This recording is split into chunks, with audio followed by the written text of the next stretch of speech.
Join spiritual psychologist and India's #1 biofeedback practitioner, Ritu Malhotra, as she guides you through the paths of self-discovery and personal transformation so that you can live in alignment with your values and purpose. This podcast is brought to you by Ajna Center for Learning. To know more about Ajna and connecting with the host, check out the links given in show notes. You are listening to the Cellular Alchemist podcast, and here's your host, Ritu Malhotra.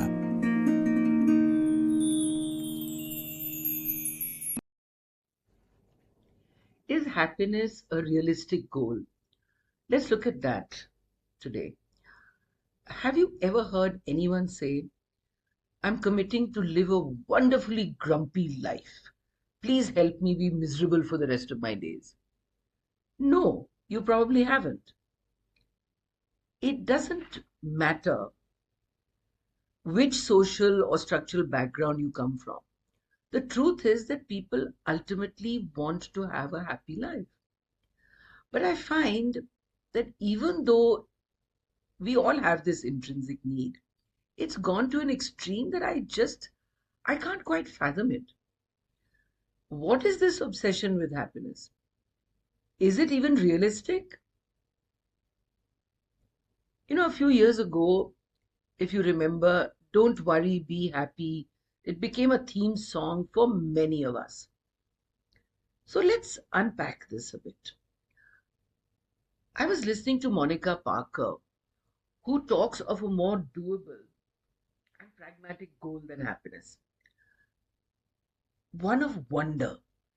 Did you ever wonder about wonder?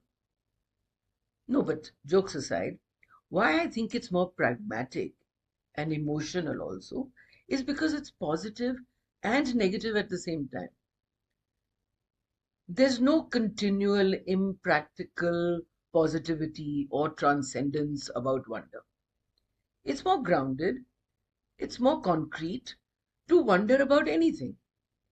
Like in nature, for example, the beauty of a flower, a Krishna Kamal that only blooms at night and also maybe once a year, or the infinite magnitude of the ocean when you watch it, or people who go to immeasurable lengths to help make the world easier to live in for humanity, for all of us.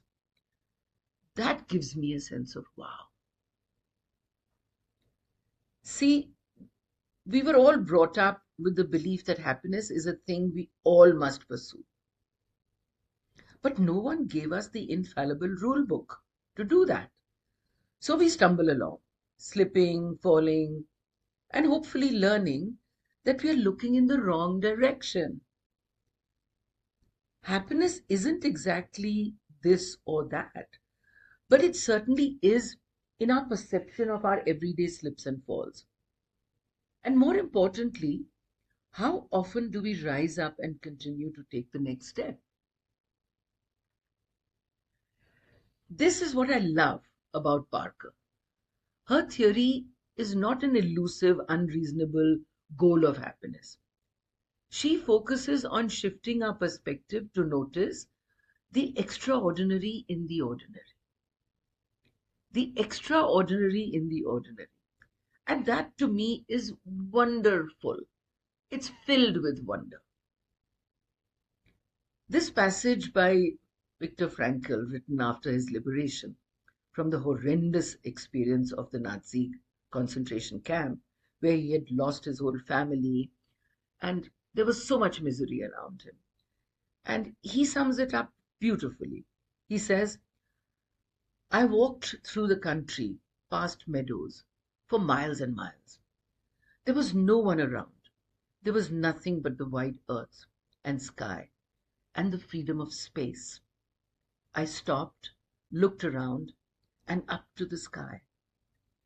Then I went down on my knees. I had only one sentence in mind. I called to the Lord from my narrow prison, and he answered me in the freedom of space. How long I knelt there and repeated this sentence, I don't recall. But I know that on that day, in that hour, my new life started. Step for step, I progressed until again I became a human being. Let's take a moment to reflect on the experiences of awe we've had and forgotten, and things we experience every day. Discovering and reflecting on these brings meaning in life and contributes a bit at a time towards a flourishing life. Don't you agree? So keep listening inward, and I'll see you again soon. That was this week's episode for the Cellular Alchemist podcast with spiritual psychologist Ritu Malhotra. Don't forget to follow the podcast and join us next week for yet another episode. Thank you for listening.